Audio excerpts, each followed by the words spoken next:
भारत का चंद्रयान 3 चांद के गुरुत्वीय क्षेत्र में प्रवेश करते हुए उसके बहुत करीब पहुंच चुका है और लगातार वहां से चौंकाने वाली तस्वीरें भेजकर भारतीय वैज्ञानिकों का दिल जीत रहा है। 14 जुलाई 2023 के दिन भारत के बाहुबली चंद्रयान 3 ने हमारी धरती से उड़ान भरी और अब चंद्रयान 3 अंतरिक्ष में पहुंचकर चांद की निचली कक्षा में प्रवेश कर चुका है और अब ये लगातार धीरे धीरे चांद के करीब जा रहा है। लेकिन अब इसका आगे का सफर इतना आसान नहीं होने वाला और इस सफर का सबसे मुश्किल पड़ाव है इसके आखिरी कुछ चंद मिनट, जिसमें यह 23 अगस्त के दिन चांद के दक्षिणी ध्रुव पर सॉफ्ट लैंडिंग करने की कोशिश करेगा। और इसी प्रयास में साल 2019 में हमारा चंद्रयान 2 फेल हो गया था। अब सवाल यह है कि आखिर क्यों चांद पर उतरना इतना भयानक काम है और नासा के वैज्ञानिकों ने चांद पर ऐसा क्या देखा कि वो पिछले 50 सालों के बाद भी चांद की ओर मुड़कर नहीं देख रहे। हेलो दोस्तों, आज के इस वीडियो में हम चांद से जुड़ी इन्हीं रहस्यमयी बातों से पर्दा उठाएंगे। साथ ही आपको चंद्रयान 3 के बारे में भी कुछ नया और अनोखा बताएंगे, तो वीडियो को अंत तक जरूर देखना। दोस्तों, हमारी पृथ्वी से करीब 3,84,000 किलोमीटर दूर चांद की सतह पर बेहद स्थिर और हल्का वायुमंडल मौजूद है। ये तो आप जानते ही होंगे कि साल 2009 में हमारे चंद्रयान 1 मिशन ने चांद पर पानी की खोज की थी। लेकिन आपको बता दें कि चांद की सतह पर पानी लिक्विड फॉर्म में मौजूद नहीं है, बल्कि बड़े बड़े गड्ढों में बेहद ठंडे पत्थरों और बर्फ के रूप में मौजूद है। दरअसल चांद की जमीन काफी ऊबड़ खाबड़ है और इसमें कई बड़े बड़े क्रेटर यानी गड्ढे मौजूद हैं, जो इतने बड़े हैं कि पिछले करोड़ों सालों से इनके अंदर सूरज की रोशनी तक नहीं पहुंच पाई। इनमें से सबसे बड़ा गड्ढा चांद के दक्षिणी ध्रुव पर मौजूद है। इस गड्ढे का डायामीटर 2500 किलोमीटर और गहराई तो इतनी ज्यादा है कि इसमें पूरा माउंट एवरेस्ट समा जाए। इस गड्ढे की करीब गहराई 8.2 किलोमीटर के आसपास है और यह पूरे सोलर सिस्टम के सभी ग्रहों और उपग्रहों में मौजूद गड्ढों में सबसे गहरा गड्ढा है। वैज्ञानिकों का मानना है कि चांद की धरती में पानी छुपा हो सकता है। इसके अलावा वहां पर hydrogen, sodium, ammonia, mercury, methane और सिल्वर जैसे मूल्यवान संसाधनों का खजाना भी मौजूद हो सकता है, जिसकी खोज करने के लिए ही चंद्रमा पर चंद्रयान 3 मिशन को भेजा गया है। साथियों, साल 1959 में रूस के स्पेसक्राफ्ट ने पहली बार चांद पर लैंडिंग की थी, जिसके बाद अमेरिका ने भी कई मून मिशन किए और 20 जुलाई 1969 को नासा के अपोलो 11 मिशन के दौरान एस्ट्रोनॉट नील आर्मस्ट्रांग और बज एल्ड्रिन ने चांद पर पहली बार कदम रखा था। जिसके बाद नासा ने कई मून मिशन किए और अपने कुल 12 एस्ट्रोनॉट्स को चांद पर भेजा।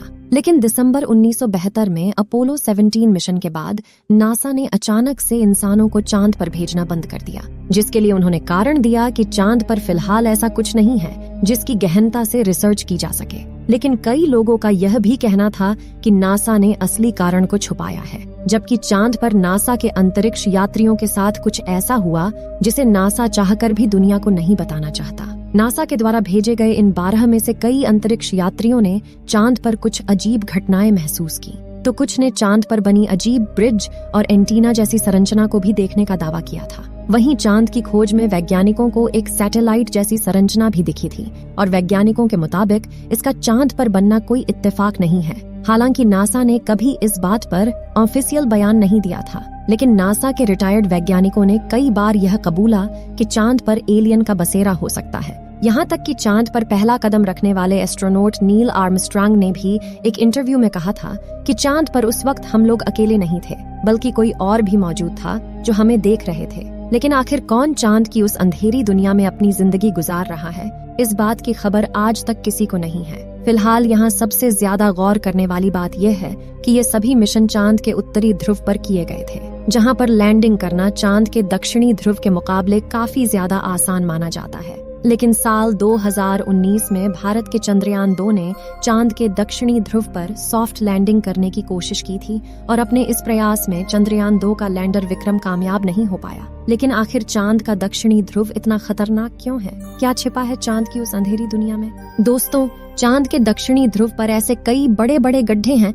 जिनमें करोड़ों सालों से सूरज की रोशनी नहीं पहुंची और सूरज की धूप न पहुंचने का सीधा सीधा मतलब है तापमान का ठंडा होना। इसलिए कई बार दक्षिणी ध्रुव का तापमान -230 डिग्री सेल्सियस तक पहुंच जाता है। ऐसे में किसी भी इंसान का स्पेसक्राफ्ट से बाहर निकलना तो अलग बात है, खुद स्पेसक्राफ्ट के लिए भी ऐसे तापमान में काम करना मुश्किल है। इतने कम तापमान में कई बार स्पेसक्राफ्ट पर लगे उपकरण काम करना बंद कर देते हैं। इन गड्ढों में सूरज की रोशनी न पड़ने की वजह से चांद के दक्षिणी ध्रुव में कई हिस्सों में काफी ज्यादा अंधेरा है, जिस वजह से चांद की ऑन ऑर्बिट में घूम रहे नासा, रूस और चीन के ऑर्बिटर भी वहां के काफी हिस्सों को ठीक से नहीं देख पाए। यानी कि उन हिस्सों में क्या छिपा है ये किसी को नहीं पता। ऐसे में वहां पर यान उतारना सबसे बड़ी चुनौती है। इसके अलावा चांद के दक्षिणी ध्रुव की जमीन उत्तरी ध्रुव से ज्यादा ऊबड़ खाबड़ है। वहीं यहाँ पर कुछ मीटर से लेकर 2500 किलोमीटर तक के बड़े बड़े गड्ढे मौजूद हैं। धरती से चांद के दक्षिणी छोर की दूरी काफी ज्यादा होने की वजह से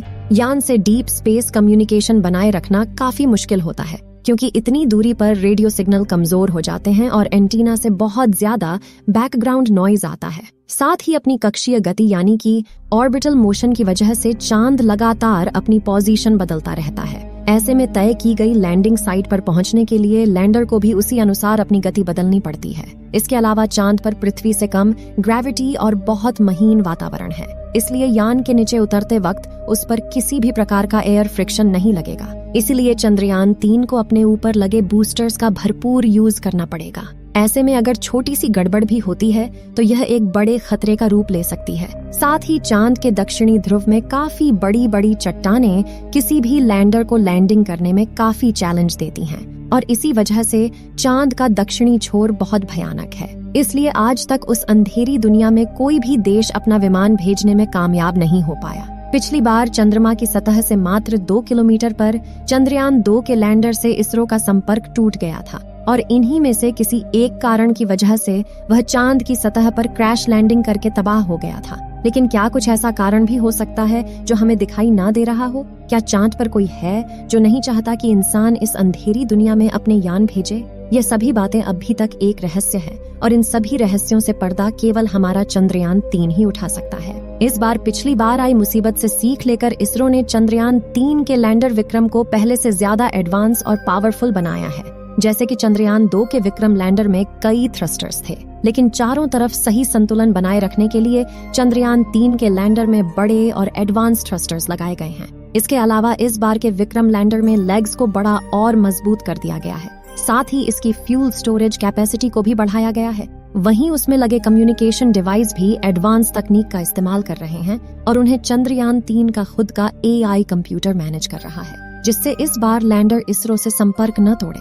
इन सभी बदलावों से चंद्रयान 3 के लैंडर को चांद की सतह पर सॉफ्ट लैंडिंग करने से कोई नहीं रोक सकता। कई हजारों टेस्ट करने के बाद ही हमारे इसरो के वैज्ञानिकों ने चंद्रयान 3 को चांद पर भेजा है। ऐसे में हमें पूरा यकीन है कि 23 अगस्त के दिन विक्रम लैंडर चांद की सतह पर लैंड करके चांद को फतेह कर लेगा और भारत दुनिया का पहला देश होगा जो उस अंधेरी दुनिया के रहस्यों से पर्दा उठाएगा। चंद्रयान 3 के सफल होने की दुआएं आप कमेंट बॉक्स में जरूर करें और इस वीडियो को परिवार, दोस्तों के साथ के जरूर शेयर करें और चंद्रयान 3 की ताज़ा जानकारी के लिए हमारे चैनल को सब्सक्राइब जरूर करें और बेल आइकन को ऑल पर सिलेक्ट करना बिल्कुल न भूलें। जय हिंद, जय इसरो।